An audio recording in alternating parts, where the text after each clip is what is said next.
dalja deri në ora 11 si është në krahasim me rondën e parë?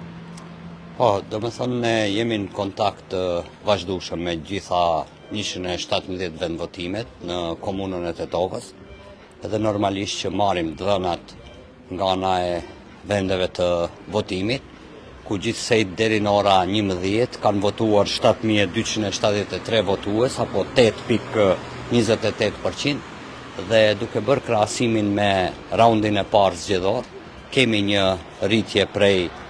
1.7%, apo me numra në raundin e parë kishim 5.912 votues deri në ora 11, në përqindje 6.73%.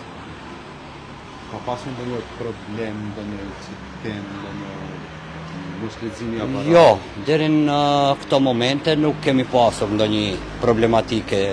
të tillë. Paraqiten raste ku qytetar apo votues kanë të dëmtuar gishtrit dhe për momentin nuk bën njohjen e gjurmëve të gishtrive, mirë po ekzistojnë metodat alternative ku futet letra e njoftimit në pajisjen biometrike për identifikimin e votuesve dhe votuesi përsëri vendos gishtin në pjesën ku duhet të lexohen gjurmët e gishtit dhe pajisja biometrike normalisht i kolekton dhe më pas votuesi mund të vazhdojë procesin e votimit. Gjithashtu deri tek Komisioni Komunal i Zgjedhjeve kanë ardhur edhe kundërshtesa nga ana e qytetarëve të cilët nuk kanë mundur ta gjejnë veten në listën e votimit. Raste të tilla janë të më tepër të atyre qytetarëve të cilët kanë nxjerrë dokumentat e identifikimit, qoftë letra e njoftimit apo pasaporta pas datës së shpalljes së zgjedhjeve apo rifreskimit të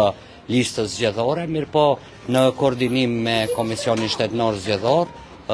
jepen vendime që ata qytetarë mundet të realizojnë të drejtën e tyre të votës.